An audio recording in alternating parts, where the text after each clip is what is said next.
ओम नमः शिवाय। आप सभी को महाशिवरात्रि की बहुत बहुत बधाई हो। और अब समय आ गया है कि हम महाशिवरात्रि के आध्यात्मिक महत्व को पहचानें। शिवरात्रि का अर्थ शिव की रात्रि, यह रात्रि अंधकार का प्रतीक है। आज के समय में मनुष्यों में दैवीय गुण और मूल्यों की कमी के कारण विद्यमान होने वाले वर्तमान समय मानवीय नैतिक और आध्यात्मिक मूल्यों की घोर अवहेलना हो रही है। लोगों का मन अशुद्ध विकारों से दूषित है। इस समय अवधि को शास्त्रों में धर्मगिलानी या आध्यात्म के रूप में वर्णित किया गया है। यह प्रश्न उठता है कि क्या यह स्थिति हमेशा बनी रहेगी? कौन इसका अंत करेगा और इस दुनिया में ज्ञान रूपी प्रकाश लाएगा? यह महान कार्य किसी भी मानव की पहुंच से बाहर है। केवल एक ही सर्वशक्तिमान शक्तिशाली ईश्वर इस कार्य को कर सकता है, वह है शिव। शिव का अर्थ है सबका कल्याणकारी। उसका कोई भौतिक शरीर या भौतिक रूप नहीं है।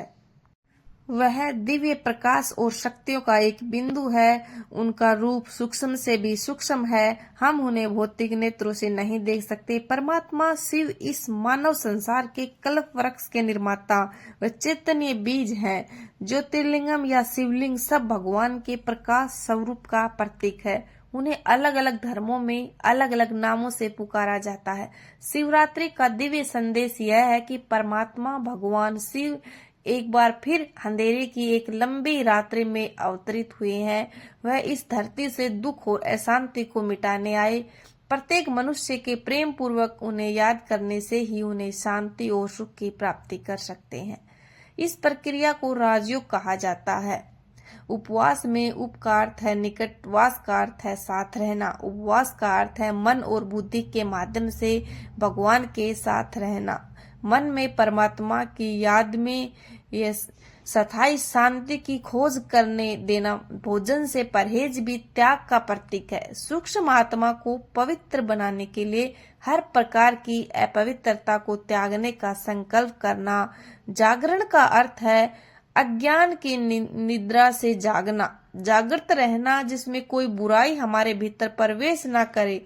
बुराइयों को हमारे मन पर प्रवेश न करने देना। हमें बुरे कर्म या बुरे विचारों का शिकार नहीं होना चाहिए जो हमें दुखी और अशांत करते हैं। गलत शब्द, गलत बातें बोलना, न सुनना हमें बचना चाहिए। यह हमारे जीवन का शिवरात्रि की यथार्थ भावना को जगाने का समय है। आज का दिन सूक्ष्म शरीर को जगाने का है।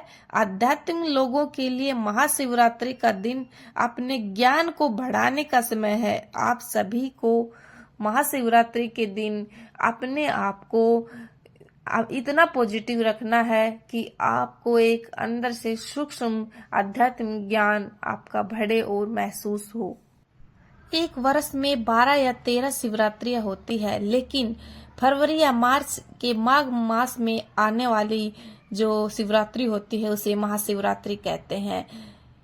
यह उत्तरी गोलार्ध में उस समय इंसान के अंदर ऊर्जा स्वाभाविक रूप से ऊपर की ओर बढ़ती है।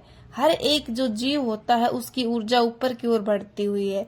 तो इंसान की जो ऊर्जा है इस दिन वो ऊपर की ओर बढ़ेगी और वो पॉजिटिव होगी तो और ज्यादा पॉजिटिव होगी और नेगेटिव होगी तो और ज्यादा नेगेटिव।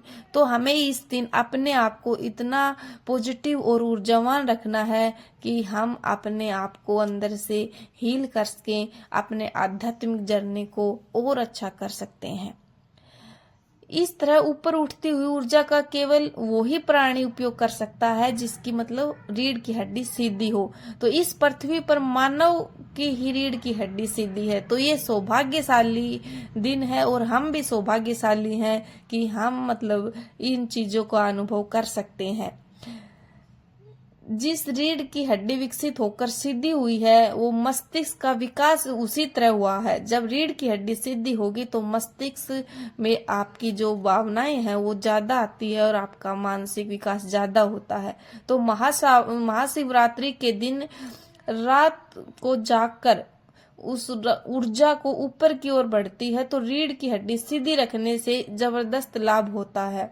और इस दिन लोग जो आध्यात्म से जुड़े हुए हैं वो पूरी रात सीधे बैठकर या फिर अपने आप को भजन वगैरह करके जागरण करते हैं, उनका एक ही पर्पज है अपनी ऊर्जा को और अधिक ऊर्जावान देना और आध्यात्मिक जर्नी में है अपने आप को अंदर से सूक्ष्म शरीर को पहचानना, अपनी आत्मा को और ज्यादा पवित्र करना होता है।